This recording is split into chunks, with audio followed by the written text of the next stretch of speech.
Hi everyone, welcome back. Today we're taking a look at the Ifootage Wild Bull tripod. So the Wild Bull, together with the bag, is a little over 4 kilograms. The Mark III jib is 5.5 kilograms. And the shark slider is a little under 5 kilograms. I would put it in a big rolling case, especially one with 4 wheels, because then you're not holding up the weight. Very high quality case, soft handle. It's got a shoulder strap, and it's got nice, decent quality zips, which are quite thick as well. Really well padded and feels really durable and has lots of compartments. This is not intended to be a budget tripod, but more intended to be a super sturdy tripod for jibs and sliders. A rubber strap, which is actually part of the tripod, which allows you to carry it as it is without a case if you need to. This is a 75mm tripod, which means that you can use most fluid heads directly onto there, or use an adapter like this to connect fluid heads that have a flat connection at the bottom. And this does have some screws there, some additional small screws that you can use to actually tighten this up against the head. Most of the time it's not needed. You just need to do that.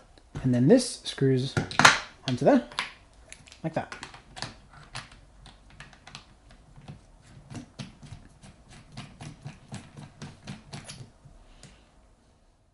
Then it gives you a really strong connection right there, which of course is adjustable for leveling out your shot as needed.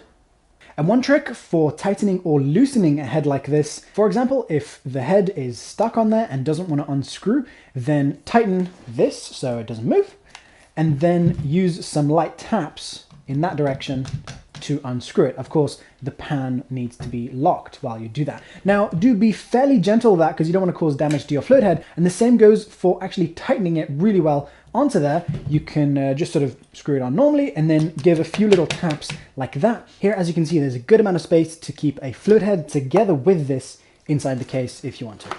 The setup time for this is very quick, but not the quickest that I've seen. Here, for example, if you just open it up, it's ready to go, pretty much, so nice and quick, and making adjustments to the height of the legs is nice and easy. Really high quality locks on here. But what might add some extra setup time is the spreader, which can be used either as a mid-level spreader. Here's an example. I'm going to be using this as a floor spreader. Press this button to allow it to clip into place.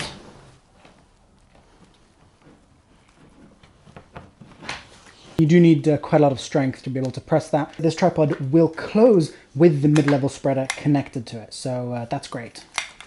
Now, the quality of this tripod is absolutely fantastic. Every single part is really well designed and really well made, which is what I've seen from Ifootage on their other products as well. But there is one exception. It's okay, but like most spreaders, it can be a little bit more annoying to work with because there's another step that you need to take whenever you want to make adjustments to this. So for example, there I had to undo these in order to do this. Very wide, which means that it allows the tripod to go as low as it wants to go, which is a very nice feature. But here's an example. If I want to move the tripod back up, if I were to just use the legs, then it's a little bit awkward. So here, for example, it wants to bend rather than move back into its place. So the spreader is okay, but I would prefer the legs to stay in place without the need for this. You can use this tripod without the spreader, or just be careful with the spreader so you don't break it.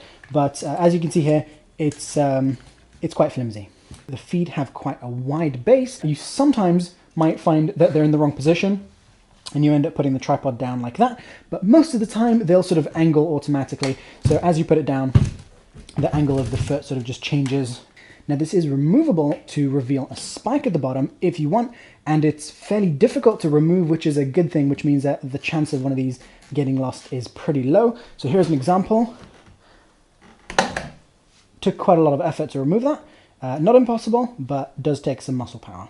I would say with this, if you don't lift weights, then don't bother trying to take them off because you might not be able to get them back on again. I've never actually had to use spikes because this sits on mud just as well as the spike does, in my opinion. So really not something you need to worry about too much. When you're only open this much, then the spreader doesn't really do anything. It's just sort of a thing that's there. I love the quality of these leg locks. They feel fantastic.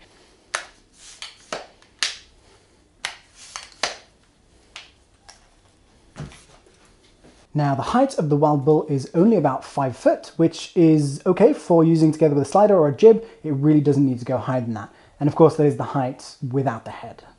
Over here we do have a bubble level, which is nice, but might get hidden by whatever you've put on top of this. Some of the screw connections have a steel insert. It's a connection that's much, much stronger and more durable than the aluminium connections. And here in the two connections where you could add accessories to the tripod, there are also steel inserts. We have a 1/4 inch, a 3/8 inch, and then on this side, there's a little loop that you can hang stuff off of, like something to weigh the tripod down a little.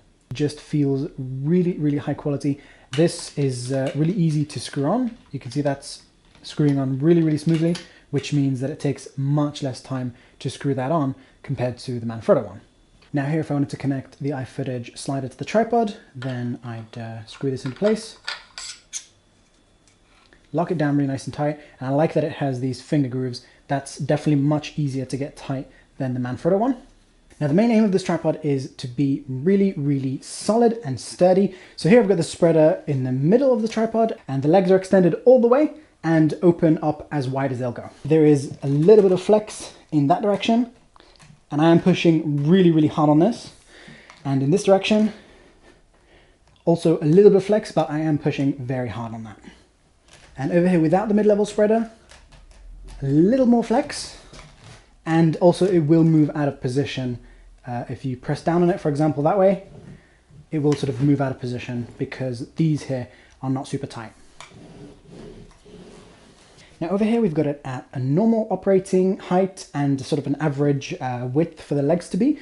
Just sort of how I'd use it when I'm using it together with a slider or a jib. It doesn't flex very much, but if I'm not pressing down very hard, then the legs just sort of want to move out of place because this right here isn't very tight. It's fairly easy to move. So here I did try and tighten these screws, but no matter how tight I make them, it doesn't seem to be able to tighten this up very much. It did make a small difference, but not what I would consider enough. It's only bending a very, very small amount, and I'm pressing much harder than most camera systems weigh.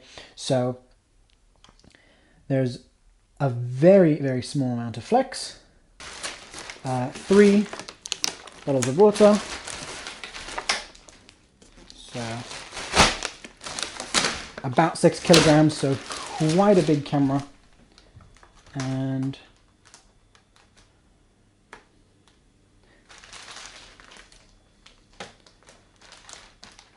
once again, almost no flex. You can see if I try and twist it, then there's a little bit of twist, but I mean, that's holding really well. Now let's take a look at swapping over from the slider to the jib. So I'm going to undo this. I'm just going to put as much weight as I can on this. What you'll be looking for is whether this is moving at all. As tight as it'll go, and this one as tight as it'll go. So that will be putting a lot of sort of sideways force, twisting force like that, and force up and down, which will be pushing it that way.